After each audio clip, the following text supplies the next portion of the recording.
Welcome to Sex, Race, and Money with me, Jenny Lewis. Are you someone who wants to change patterns of unhealthy behavior? Do you want to learn the personal truth of who you really are and be more of that person every day? Do you want to have more connection and intimacy with your friends and loved ones?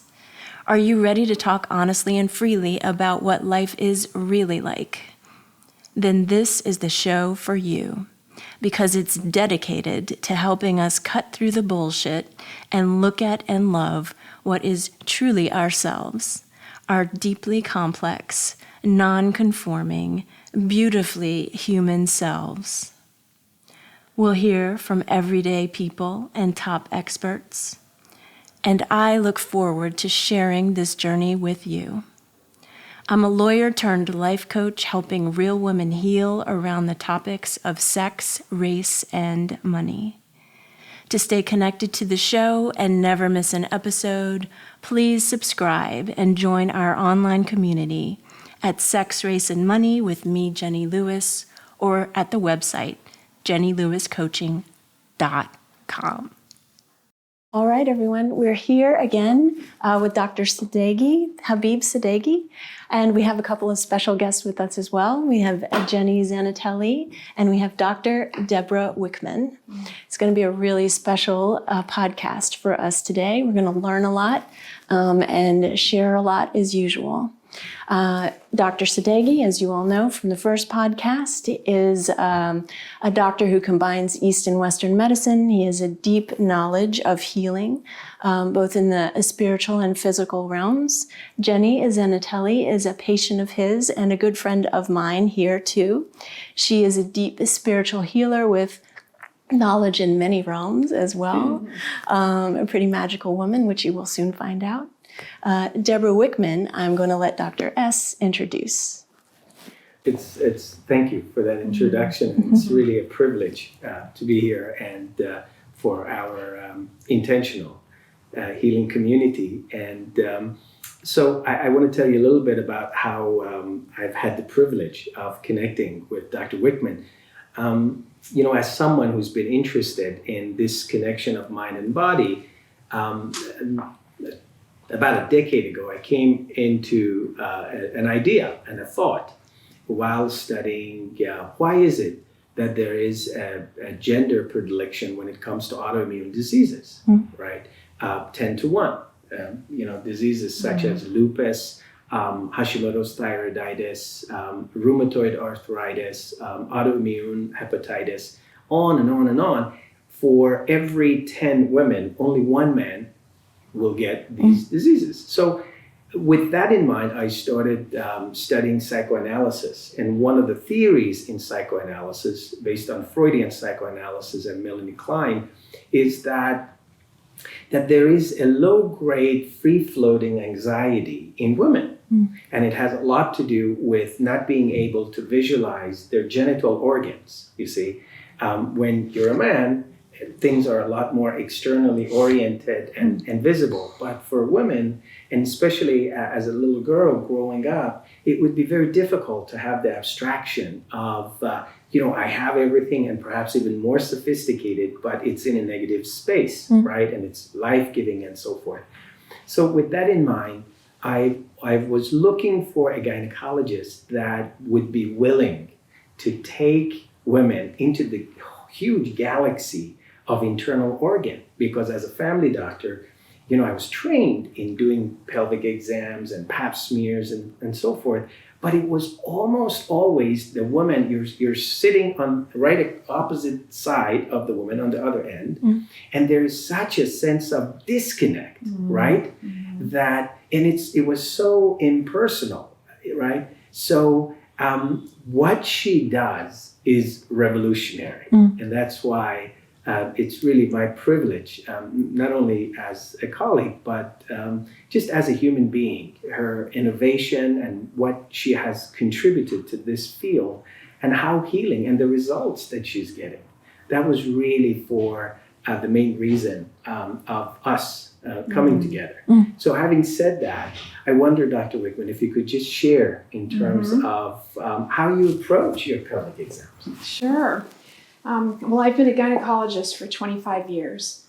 And then not only that, but because it's such a, sacred trust type of profession, this bond we develop with women over their intimate anatomy, I, over the years, was frustrated with how disconnected, like you mentioned, women get with that. And I sought ways to try to help women with that.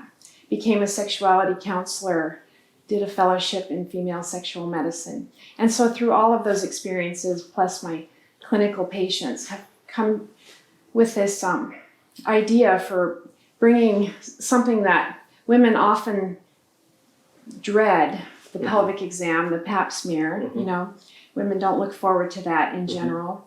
And why is that? It's because we're ashamed of our bodies. We don't understand our bodies or how they function. And women always think negative things, especially about their genital anatomy. They either think it's too big, too ugly, too smelly. There's always something wrong with it. And the medical model treats it almost like a black box. Right. Like you don't know anything about it, right? You come in, you disrobe, you get into this, right? And a sample is taken, and then weeks later you're told if you have cancer or if you have this or not. So you don't really know what's occurring. It's a huge void. I know that women lay there making up stories in their mind about, well, I guess if she's not saying anything, maybe that's good.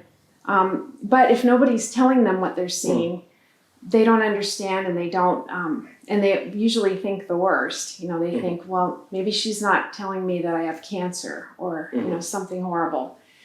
So I started thinking, what if we could change things like that? While she's laying there experiencing this exam, actually have her participate in it, learn from it, be an active player in it. And so this evolved into developing a technique where she holds an iPad or a digital tablet, and then I have a little transmission device that's attached to my colposcope, which is kind of a microscope with a light that points at the area. Anyway, that transmits to this closed loop Wi-Fi onto the iPad. So the bottom line is she gets to see in high definition all of her internal anatomy as I'm examining. So in real time, she's experiencing this, and then externally as well. What I've turned this into is even a form of therapy of sexuality counseling that I do. So we talk about things first, and what I do is based on Dr. Gina Ogden's 4D wheel of sexual experience, where we realize that as a being, we're not just the physical. And as physicians, we shouldn't only just deal in the physical, because there's the body, but then there's the mind, the emotions, the heart, and the spirit, or the connections as well. And so this method takes all of those into account by, first of all, really putting in, I have a little table where a little 3D pillow of the vulva is in the middle of that table. I've seen that in yes. your office. Yeah. And we talk about her life journey from the experience of her genitals. And it's really the first time many women's genitals have had a voice, and explaining through that life journey the body, the mind, the heart, the spirit of that part of her anatomy, and all that's come across. Dialogue. Yes, totally the vagina dialogue. And in doing that, what I uncover in each of those areas are typically the negative current reality things that are distressing her and causing blocks in her relationships and helping her not, preventing her from engaging with life. But then we take it a step further into what would she wish for? What is that wished for state in each of those realms? And so that gives us a way to see where she is, and then to reframe that to where she wants to be. And then that's my role through our interactions together, however long that takes, in helping her devise a plan and taking an active role in going from current reality to that wished for state, that morphic resonance of, changing your body, changing your beliefs, changing your emotions, and changing your relationship by learning about yourself and by understanding your form and your function, and learning to love that and appreciate it. And it just, radiates outward, not just with herself, but her partner and life overall is what I see. So it's like become my joy of taking care of women in this way, because it's really, I feel like it needs to disrupt the whole way we practice women's health care, you know. I think it's beautiful. It's very different from anything that I've experienced in going to a gynecological exam. It melds together in a beautiful way what I've learned about my body, like as a spiritual being, and then also just really coming to a place of appreciating my feminine in a way that I'm really just beginning to. The approach allows the resolution of the mystery of what it means to be with me. I think I actually the revelation I had once. That I'll share around this was actually I had sex with a woman just because it was something I wanted to explore, and it was from that experience that I was able to understand like the beauty and the pleasure of what it is to be with me, and so it was like through another person. And what you're offering here is a way to really be and see yourself, like not only physically, but on a real the belief in the body level, which is really it changes everything in the way that you said. Just in hearing you say it changes everything for me to know and appreciate myself in a way that is internally beautiful and enlightening. It changes everything that I see around me because I have that deep appreciation for myself, and I don't have to go finding it in other places. Yeah. Yeah, that's powerful. Women, I find, they don't typically look at themselves with a mirror. They don't understand. They kind of just deny. I call it intentional neglect, because we tend to busy ourselves with our families or with our partners or our careers or our community, whatever it is. We're multitasking all the time. And we tend to just put our sexuality on the back burner. And then society sends us a message that when we're no longer reproductive, no one cares about that anyway. Oh, you don't need a pap smear anymore. We don't need to see you anymore. And women feel like, okay, well, I guess there's nothing going on. It's just part of aging. And I feel like there is no expiration date on sexuality and pleasure and healing and feeling good. And so my big role is to really reframe that and help resolve pain and help women understand how to have orgasms and how to have arousal and how to improve desire. Why would that be important? Why is that important in the context of human health? Based on your, a quarter of a century of experience and wisdom and empirical studies of seeing women. It's really at the core of who we are. I mean, if we don't love ourselves and don't develop that part of ourselves, I mean, it's one of the basic drives of being alive. It's right up there with, hunger and, shelter and love. And we really need to have sexuality and that bond that develops with another person or within ourselves. And so without that, we're missing part of what activates or what lights us up, what helps us interact in the world and life. And so pleasure is part of that. We need to, I feel like as a gynecologist, we're kind of guardians of those organs, and yet we don't do a very good job of letting women know that they have permission to have pleasure. We like to talk about pregnancy and pathology, but pleasure is right up there in that triad, and we tend to just ignore that because we're not comfortable with it. But women need us to be comfortable with it because otherwise they're not. And so they need a trusted source to find out about it, ask about it, get clear on where they're at in the scheme of things, and then be guided toward, being the optimal way they can be and healing these barriers. I see women that are so shut down with, their muscles in their pelvis get all tight and clenched and constricted, but they don't understand it. It's below their conscious awareness. Their partner, if he's a male, may say things like, feel like I'm hitting a wall, can't even penetrate. And they're labeled with diagnoses like vaginismus or, scary sounding things like, just things are too tight, things are too narrow. You just, it feels like rejection from society. But with this method, you can really just see what's going on. She can see those tight muscles. She can learn kind of in a biofeedback way to help them relax. And just really looking at all the layers of what is contributing to that. And then, individualizing it to find a way to help her heal, whether it's in physical things or emotional things that are binding her up.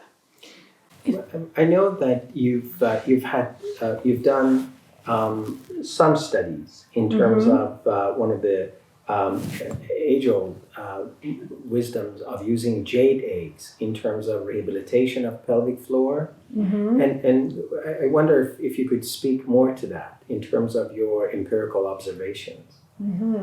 One of my colleagues is very versed in helping women with this jade egg, for instance.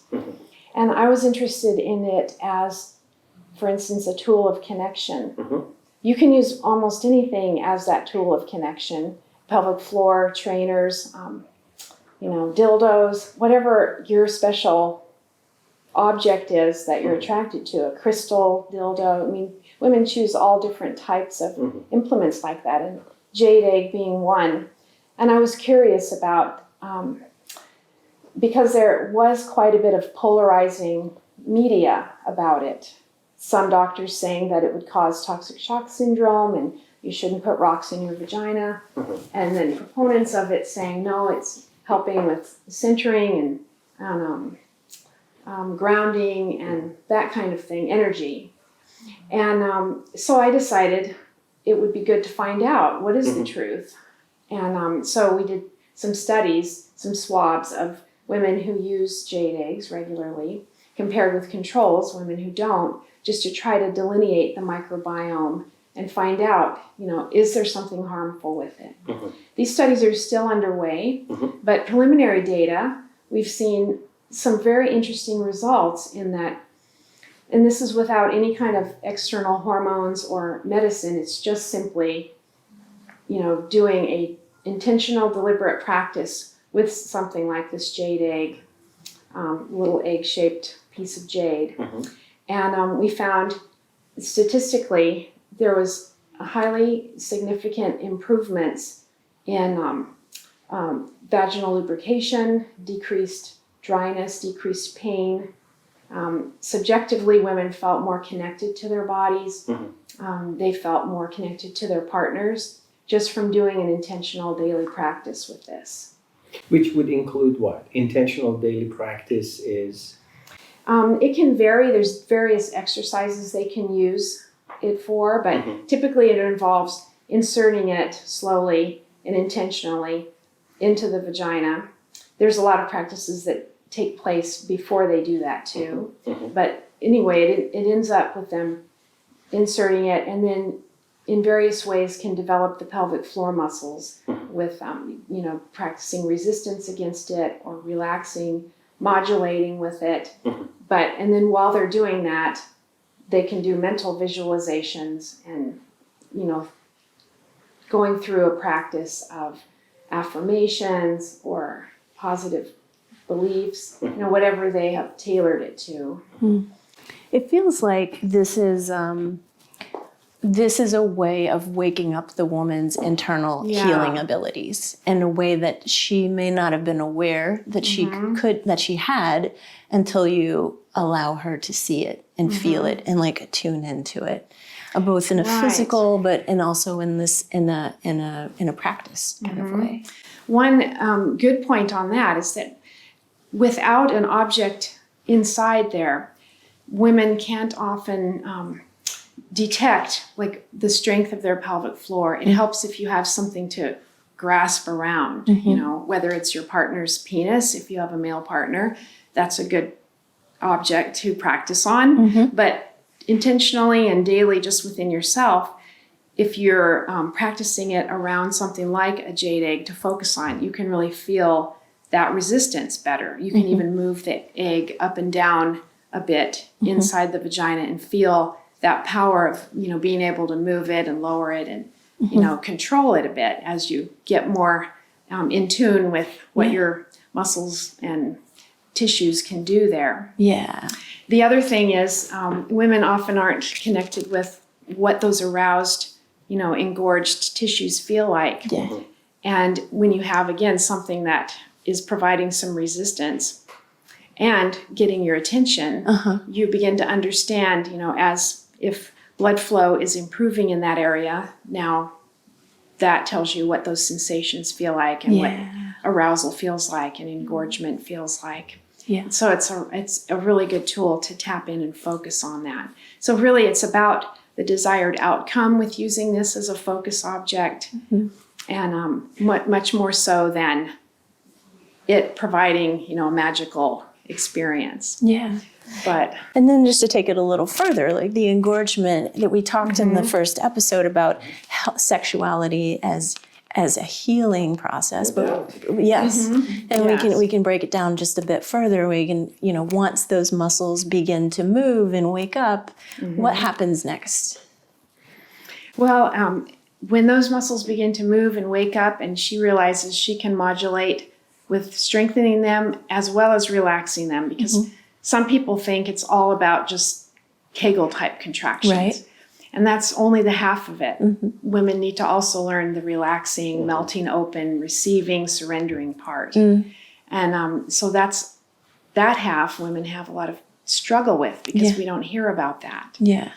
And so when she's learning how to modulate this and feels the strength and the contraction, and also can, you know, relax and melt open, and that is an important awareness to bring into, you know, sexuality too. And so it is a way to open and allow the sexuality to come in. Yes. Yeah. And in a way, in the beautiful way that you described in episode 1, like where it's deeply connected and intimate in such a way that she heals her body as she heals these muscles, but she's also healing her soul and its connection to others in a deeper and more intimate and surrendered way. And you're also shifting the nervous system right into more of a parasympathetic, Right. which is a prerequisite or the precortical terrain for healing. Yeah. And these muscles, they're not inanimate objects. These muscles are wrapped inside, if you would, myofascia, and which looks like a saran wrap, and that is connected with everything. And these muscles, they have nerve endings and fibers and lymph nodes. These muscles, they have neurolymph areas. That's one of the most powerful parts of the body that before the discovery of anatomy, we would refer to it, for instance, within the Sanskrit culture, would refer to it as the chakra system. But after the discovery of anatomy and dissection, we see how rich those areas are with blood vessels, with lymphatic vessels, with nerve endings, and so forth. So that's really the life force within the field of osteopathic medicine. That's what we refer to. That's actually one thing that I'm working on myself, and it's like for the purpose of increasing my calcium and bone structure, is moving into that. What was it? Rest, rumination. Yeah. Because we live in a society that we're continuously bombarded with news, with various different frequencies, Wi-Fi's, foods that the body was not even used to. Yeah. We're bombarded with what's referred to as xenoestrogen, XENO, xeno, foreign Yeah. amount of estrogens, Yeah. right? Yeah. So the body gets into this place of, is it safe or not? And we get locked in it. Right. Amorphic resonance is nothing more than a consciousness or a Wi-Fi. So right now we're sitting here, 4 of us, we're holding a space. What is being created is a Wi-Fi. It's invisible, just like the Wi-Fi that is in any place. And you come in and you have a receptor that's called a smartphone, and it gives you the choices. These are the Wi-Fis that are available. What do you want to tap into? So that's really what amorphic resonance is. So when you have 2 human beings, there is amorphic resonance that gets created, which we refer to it, for instance, as third consciousness. Right. So, when you have, 4 people, now there is a 5th component, which is the morphic resonance that you're creating. Yeah. That was really the essence, the age-old wisdom, the sages of burning their incense or sage, right?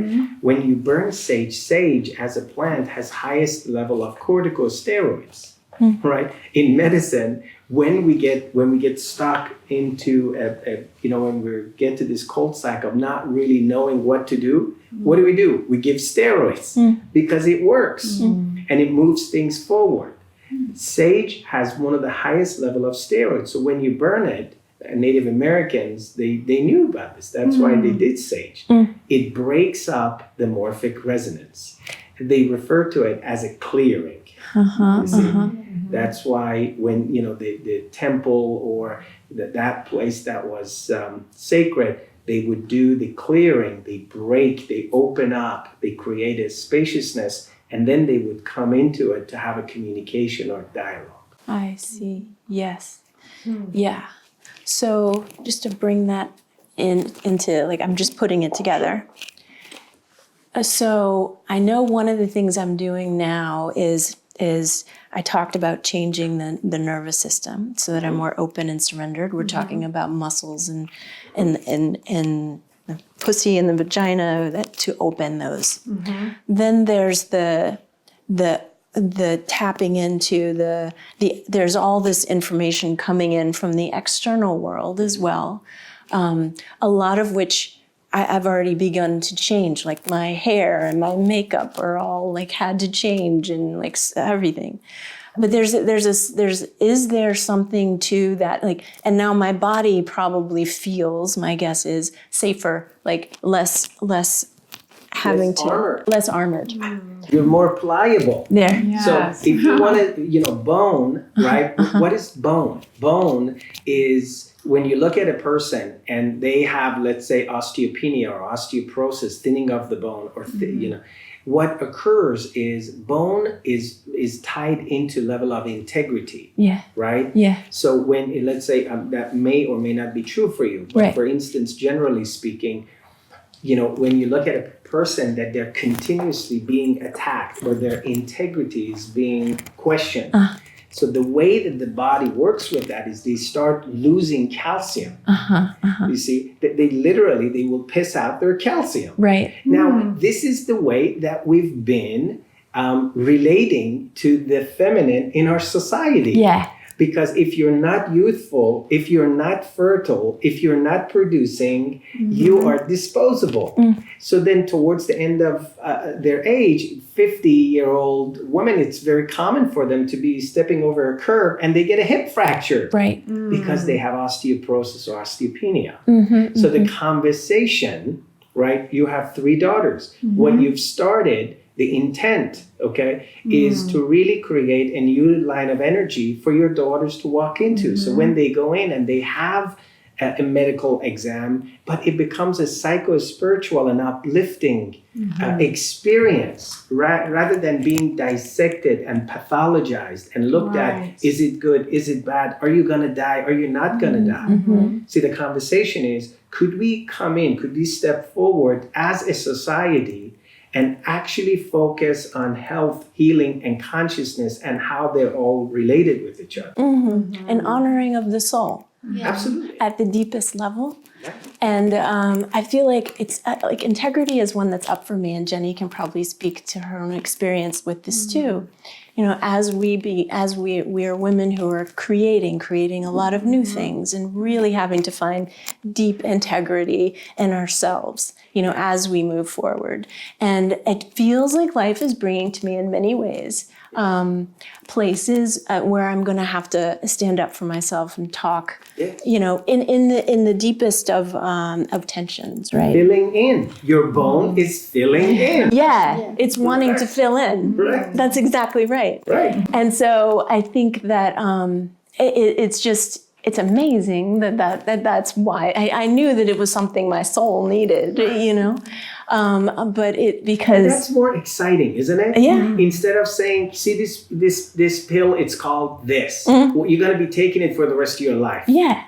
I mean, right. Yeah. I mean, all of my aunts are working on their bone structure as well, you know, and these are very strong women but there is a stigma attached to like, what is my value and worth at 47? Yes. Yeah. What is it like to be a 47-year-old Afro-American woman in our culture currently? You know, that's what you're looking at. Yeah. And you're shifting and changing that line of energy that is coming through you and making it easier for a lot of other people. Right? Yeah. But Jeni, if you want to speak to this, like for instance, some of the interactions that I've had the privilege of working with you and your husband, like you taking a stand for him and his health. You see?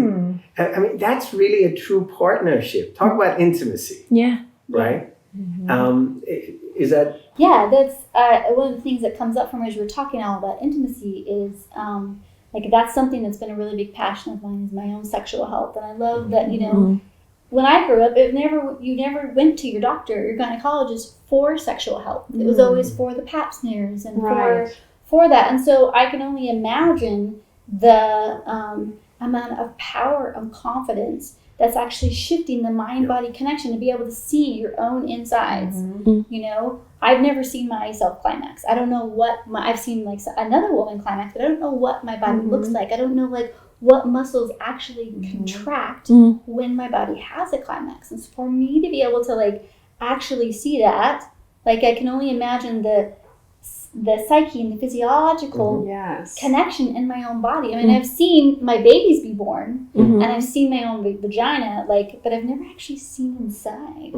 And so, you know, my own sexual health is connected to my partner's sexual health. So my awareness, and it's all connected. So my awareness of my own sexual health, my own body is connected to my partner's. Right, your own acceptance of your body. Yes, because you have to accept yourself, then your partner can accept it. And you can believe that they accept it. Yeah. And there's a wholeness that occurs. Yes, right? that's exactly. There's a wholeness that you know comes forth. I mean, maybe you can speak to this, Dr. Wickman. You know, there's a whole field of radiology, right? That's what we do, right? You look at radiological studies, X-rays, ultrasound, MRI, CAT scan, and I can't tell you how many times I've had a patient with recurrent, let's say, a particular joint pain, that they just believe that something is wrong. But you get a radiological study and you say, you know, everything is intact. They can actually see it.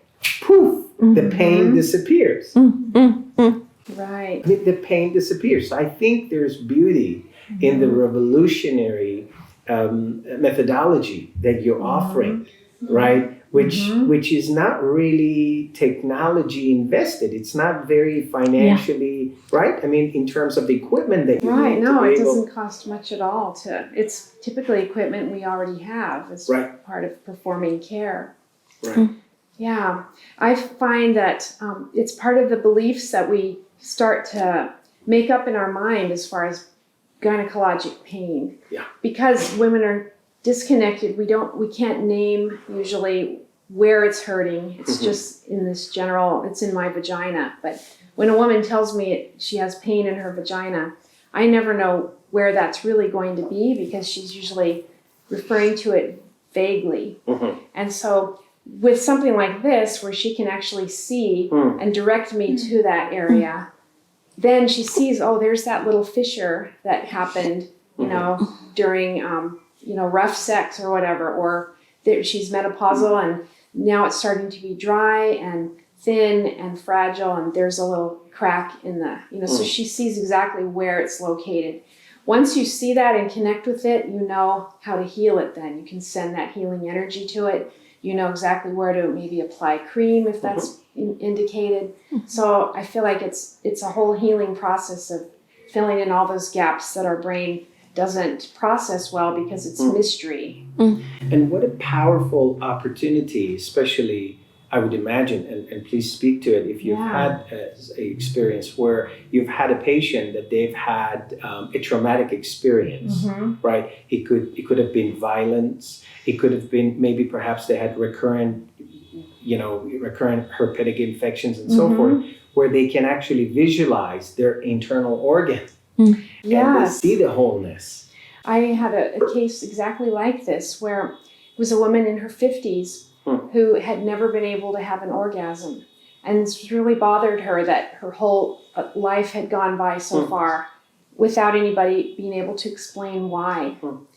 When we encountered her genital anatomy and her reproductive anatomy, and we had discussed like any traumatic life events that had happened along that journey, she had had an abortion that was forced upon her when she was 17 by her parents. And she had tried to like put it aside and never think of it again. But clearly it was something that was repressed and it was in her body as a barrier. And it wasn't until she saw her cervix on that iPad and realized that's where it happened. That's where that cannula went through and suctioned out that embryo. And when she saw that, it was like this huge encountering, you know, of all the sadness, all the guilt, all the remorse from all those decades was just like focused on that cervix. And so to help her really experience that, I mean, I touched it with a swab, feel this is you, this has been here. And what she had to do was release it and then forgive it, make friends with, you know, love it. That's her body, that's her cervix. Connect with it, yes. And it was so powerful. And everything shifted in that one encounter, and she was able to go on and experience an orgasm later with her partner for the first time. Because she was able to release that. And she didn't even realize that was hidden within her. Compartmentalized, armored, and a lot of what we carry, it's invisible to the naked eye, right? And it's when you go there and you visualize it, the whole reconnection, the whole creative visualization takes place. And then what you walked her through, it's almost intentional forgiveness. That you breathe into that particular organ, that it's part of us. Yeah, letting go so that she could be present to who she is now.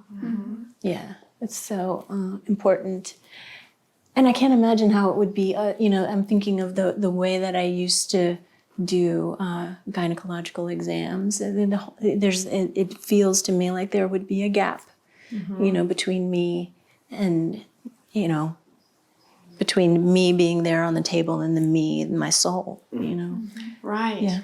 Yeah. That would never be connected. And there's often a physical gap because, I mean, we give them a sheet to put over the lap so the woman's laying back and not even seeing the doctor's face usually because that sheet is there. So your brain and your heart are disconnected from the whole experience. Yeah. You're just hoping to get it over with fast. Yeah. But you walk out of there with, you know, not being any better for it. Yeah, and really relying on this other person, whatever that relationship might be, to guide you through. Yeah. It's a beautiful. The connection is one of the biggest healing pieces of it is the connection. The woman being able to connect it to her own genitals and then connect it with the doctor as well. You know, most of my exams, I mean, I'll admit I haven't had an exam probably in 5 years. I haven't been. And like as we were sitting here talking, I was like, wow, because I had a hysterectomy like 12 years ago, but I don't know what my insides look like since my hysterectomy.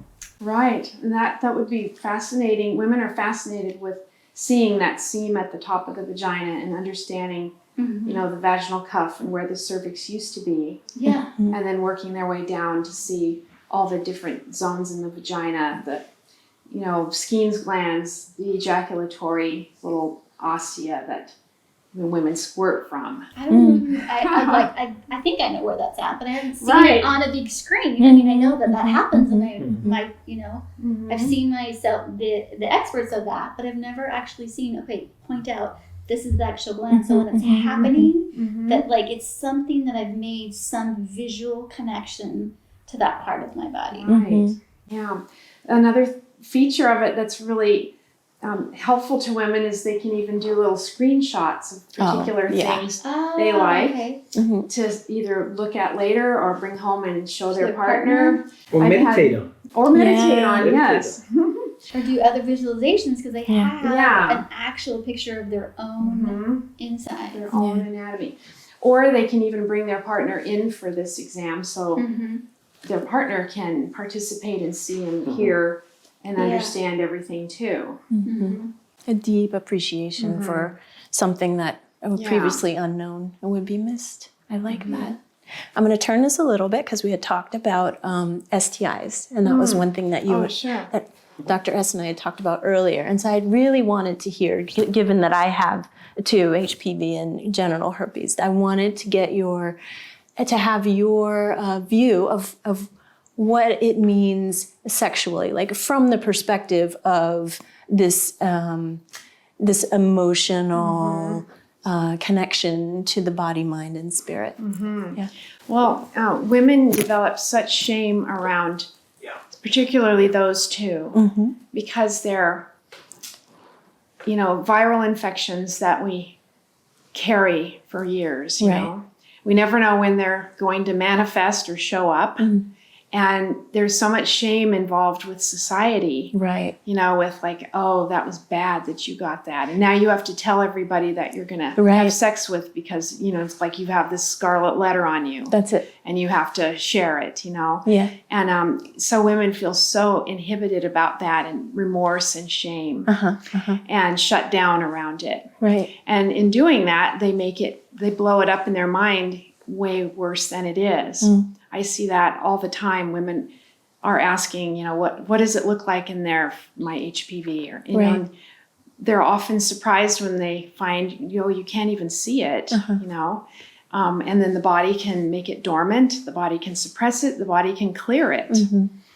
So I find as part of that connection is, and with herpes as well, when you learn to accept yourself and you transcend that and you don't feel that shame, I feel like you can heal enough that those nerves aren't going to keep having to erupt it. You know, you can decrease your whole parasympathetic flow then becomes more supportive toward not having that anxiety state, not having those nerves flared up and inflamed. Right. And those are the things that cause the HSV to come down the nerve terminals and cause eruptions. Nice. So it's all part of that healing process. And you can then have it be, you know, few and far between. Yeah. Yeah. Thank you. Yeah. It's really helpful. I did an article. I don't know if you're prepared to speak about this, so you tell me. I did an article for a group of women who have HIV. Just talking about my own experience with HPV and herpes and genital herpes, and just from a perspective of, you know, that the scarlet letter perspective. And they said that they had never had anyone who was willing to talk about it before. And so I wanted to you know, for those women who are going to be watching this, I wanted to get some insight from you on what that is, how to be with it, you know, in a really loving and connected way. It really is trying to just transcend that stigma. I mean, probably nothing has more stigma in society than HIV. And, you know, learning how to love yourself and realizing that there's ways to live with it, better ways all the time, that technology and, you know, that we're learning about, and how to improve the immune system and how to support people with it. So it's no longer a death sentence like it used to be. So we need to not treat it with the same type of stigma and fear that it created in the past. Right. I think so much of that, with fear, creates stigma because we're afraid of it, so we want to wall it off and avoid everybody who might, be dangerous. Yeah. There's something really important about that fear, and as we're talking about nervous system and like relaxing into surrender. You pull away. You pull away. Fear as an emotion, it's a strong emotion, and you pull away. Yeah. And if she is here, right, and if I want to create a healing effect, the first thing is for me to connect with her. Right. Now that connection could be a gentle touch, and that's really the habit of shaking hands or hugging. Right. Or it could be by saying hello. Right. So there's some type of a connection that needs to occur. Now, if I am fearful of Jeni and I pull away, then that's what Dr. Wickman is speaking of. Jeni becomes a lot more virulent and aggressive towards me. So when you look at society, you see, one of my teachers used to say when I was doing a rotation in India, and with patients who had leprosy, Mycobacterium leprae, which he would bring them outside, or he would lift up the curtain, and he would say, sunlight is the greatest antiseptic. Now there was a metaphorical aspect, right, to what he was saying. Right. See, there is what we reveal, we heal. I think if we live in a society that the current zeitgeist is that if you have this disease, you're bad, you need to be shunned, you can't be touched, stay away from me, or then what that creates is darkness. And that darkness, you see, then you have people that they're far from that place of healing.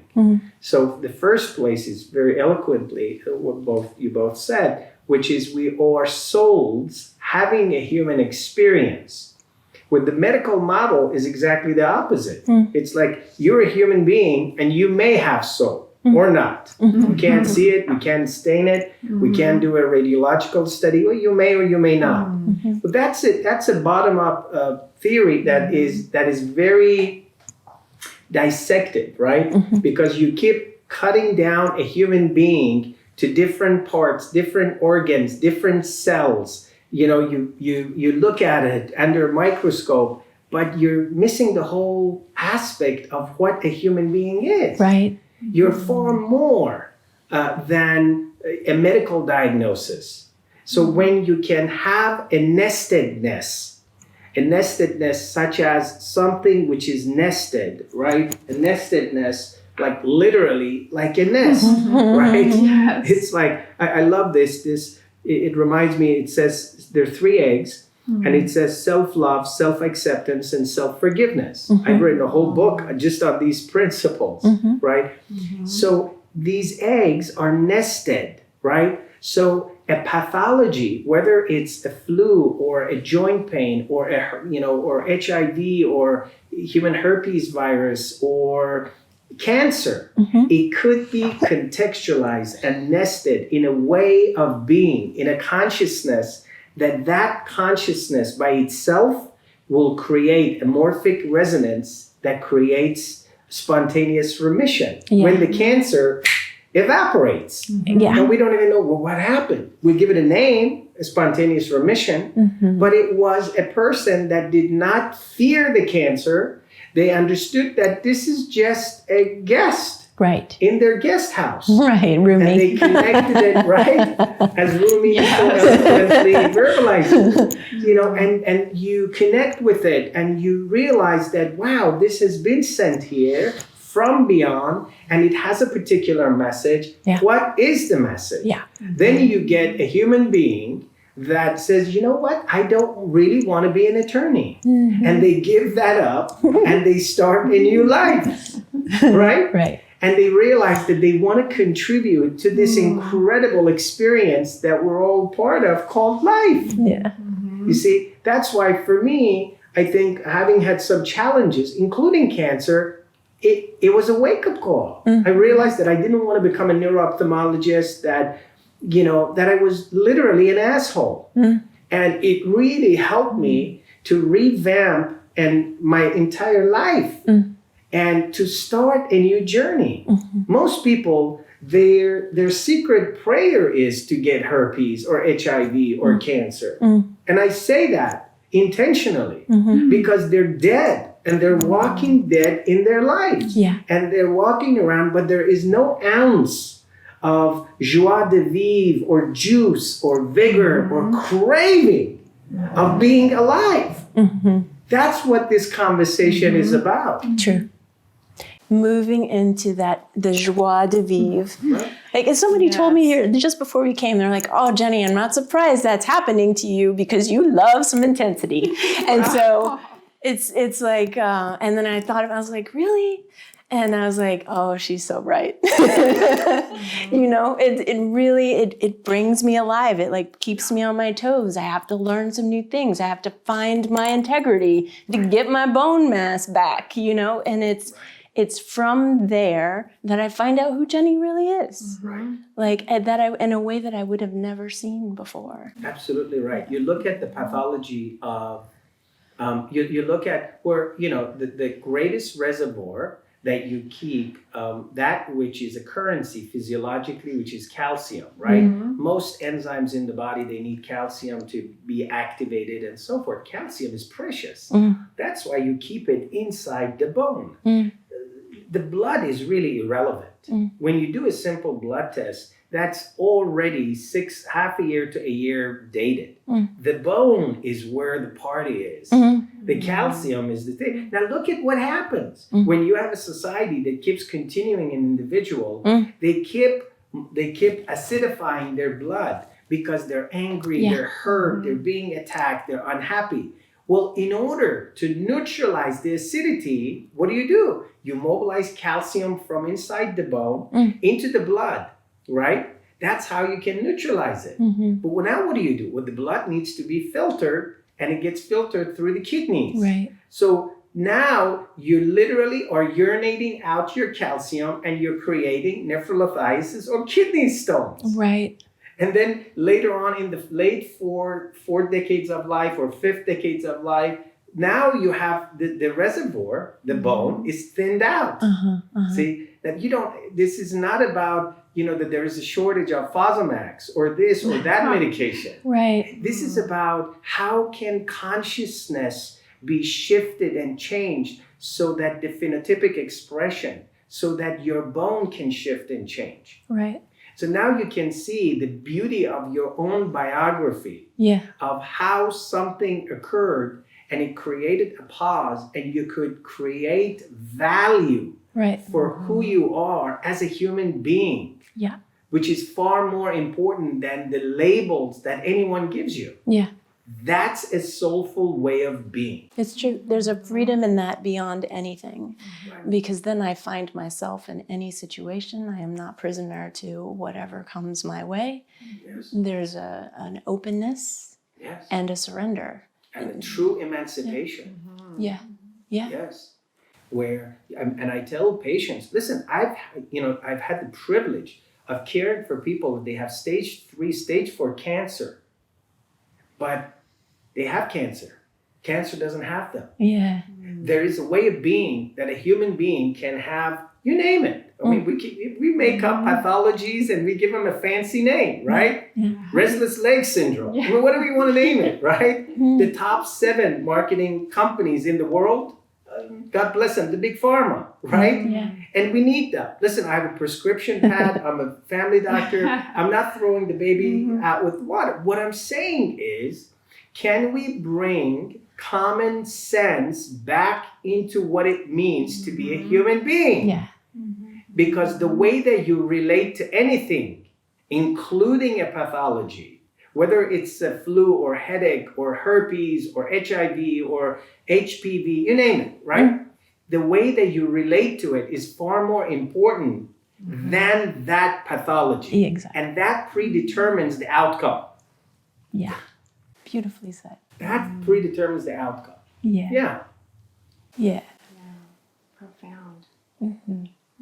And that's the beauty of what she's doing. That's why I was very excited, and it's really a privilege, to sit with you and to hear you, because I think what you're offering is more than just including a camera and a digital iPad. Right. I think what you're including is depth to what it means to be a feminine, To it's be a the woman. sacredness Yeah. back into that femininity, and I think it will shift and change not only the psyche of the individual, the woman, not only the psyche of the family, but the psyche of the society. Mm-hmm. You see, where that depthfulness comes back to society.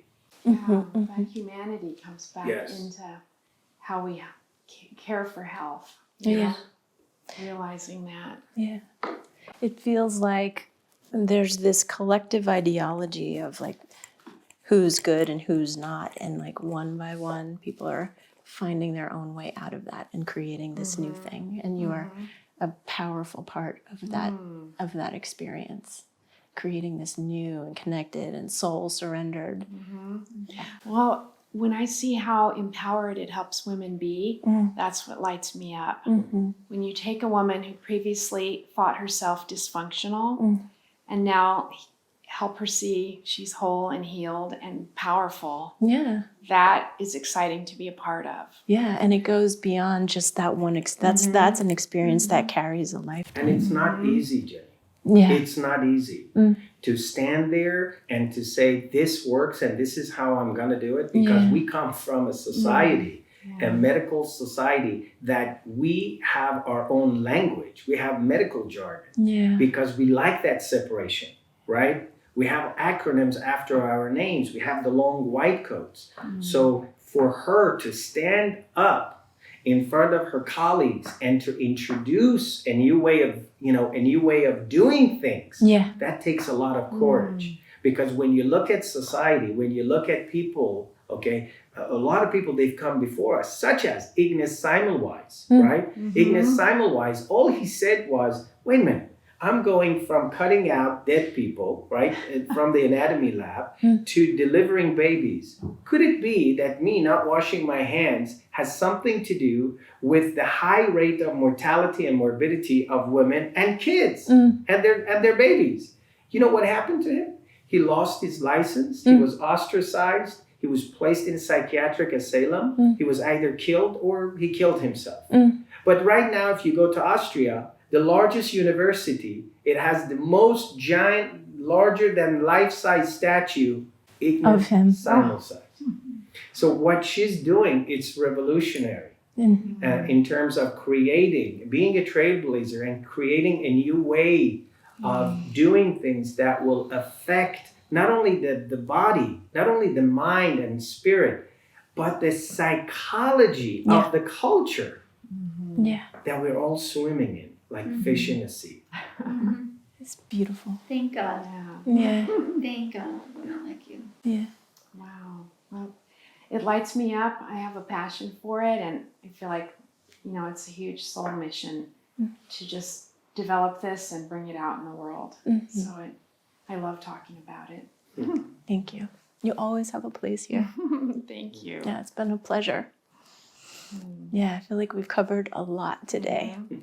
Once again, learned a lot about ourselves and our souls and surrender, about our nervous systems, our calcium, our integrity, and what it really means to be a connected and healthy human in a way that matters.